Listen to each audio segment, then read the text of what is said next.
Your Excellency, General Yoweri Museveni Kaguta Museveni, President of the Republic of Uganda, and the distinguished guests, it is indeed a pleasure to be here again to discuss matters of national importance and matters of importance to the sovereignty of Africa. This time, our concern is WHO. WHO has been the cornerstone of the advisories on medical care in Africa for a long time, and WHO has done many good things for us. But WHO is also doing some very bad things that I would like to bring to your attention. There is an international health regulation of WHO that is what WHO uses to guide in the management of pandemics. And there is a proposal to amend that document, Your Excellency. And the amendments so proposed are going to convert WHO, which is an advisory body that is run by bureaucrats who are not elected, into an administrative authority that will have power to usurp the sovereignty of member states in case the Director General simply says that there is a pandemic. Now, the negotiations for that international health regulations plus a new pandemic treaty are currently going on, and there will be a meeting this month, actually we are in, and the negotiations have been headed by the Ministry of Health technocrats, ministers of health, ministers of foreign affairs, and ambassadors, and I'm not sure that they are briefing the executive and the parliaments in the different countries, yet they are negotiating things that can destroy the sovereignty of Africa. We cannot afford to trust WHO anymore, Your Excellency, and I'll just mention a few things that have caused great concern to us. In 2014-2015, WHO brought tetanus eradication campaign in our country.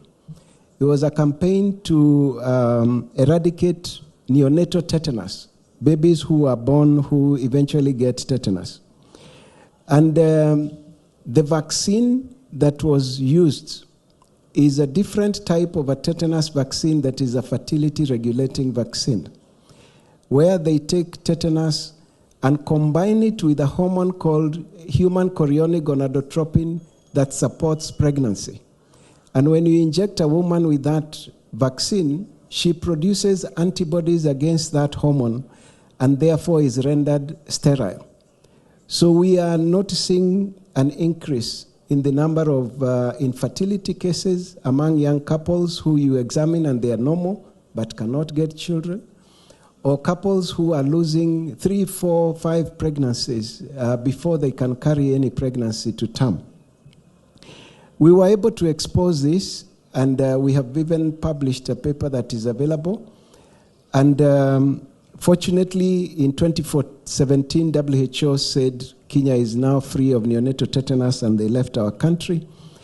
But they developed this vaccine over a 20-year period of research from 1972 to 1992, and they used that vaccine in South America, and it is possible it has been used in many other African countries. The second reason we cannot trust WHO, Your Excellency, is malaria. UK was able to eradicate malaria in 1921. The US was able to eradicate malaria in 1951. And from 1955, WHO has been working on how Africa can eradicate malaria, and up to today, we still haven't been able to eradicate malaria. And now they have proposed GMO mosquitoes. Seems like it's not enough to own seed that is going to be used to make our people poor, because of GMO seed. Now they are making GMO, they are proposing GMO mosquitoes that apparently will sterilize the natural ones. Now, we do not know the extent of damage that that kind of activity would take. But worst of all is that they are proposing vaccination of our children against malaria. Yet malaria is a treatable disease. In fact, the herb that is being used, the trees that are being used to create quinine, which is one of the best medicines, especially where there is resistance, the trees are grown here in Congo. Artemisia afra, Artemisia annua, is a herb that treats malaria just from drinking the tea of the herb. These things are available to us. And with concerted effort, Africa can eradicate malaria without the help of WHO. Now, one of our doctors in Congo wrote a paper that demonstrated how well the Artemisia tea worked and compared it to conventional medicine and even demonstrated it works better than conventional medicine. And 2 years later, his paper was pulled out. It was retracted. We do not need a vaccine for our children to treat for malaria. Then, Your Excellency, WHO also proposes the use of the HPV vaccine to prevent cancer of the cervix amongst our children. We are supposed to inject our girls from the age of 10 with a vaccine called human papilloma HPV vaccine. Now, that vaccine is being said to be a vaccine for preventing cancer of the cervix. Your Excellency, that vaccine is for a sexually transmitted disease called human papilloma virus disease. It is not for cancer. Now, any virgin, whether male or female, is not at risk of getting HPV. And it is only on the first sexual experience that there is a risk that one could get this disease. And if a woman got this disease and got sick with HPV, over 90% of them, their natural immunity destroy the virus and she doesn't need any treatment from anyone. A small group of 1 to 10% will develop persistent disease. And this persistent disease, undetected for 15 to 20 years, is the only time it would give them a risk of cancer. And Europe and America were able to reduce deaths from cancer of the cervix to negligible levels by only popularizing a test called the pap smear test among any woman who has ever experienced sexual intercourse, one test done every 3 years. Your Excellency, WHO has always been an advisory organization. What Dr. Wahome is saying, the new international health regulations that they are pushing will make the decisions by WHO binding to all nations, and that is what we must resist.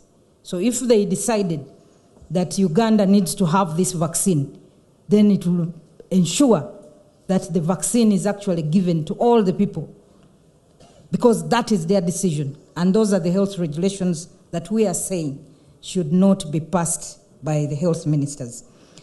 Now, Dr. Wahome maintenant, has now rang the alarm bell. Vient de sonner la cloche. I have been proudly promoting 13 vaccines. Je promouvais avec fierté 13 vaccins. In Uganda, you go and be vaccinated, 13 of them. En Ouganda, disait vaccinez-vous, 13 vaccins. Including the one he's talking about, the one of anti-cervix cancer. Y compris le vaccin qu'il a évoqué contre le papillomavirus. So I thank you so much. I want to read that paper. Je vous remercie. J'aimerais lire votre document. So you are now coming up to fight your wars, because for us we fought ours. We are now in the background supporting you. Now you take the lead and fight these wars. Vous commencez à mener vos combats. Nous avons amené les nôtres et nous vous soutenons aujourd'hui. And I thank you for immunizing me against WHO. Et je vous remercie de m'avoir vacciné contre l'OMS. Because now you have given me a vaccine. Vous venez de me vacciner contre l'OMS. to be careful about WHO. De faire attention quand je traite avec l'OMS.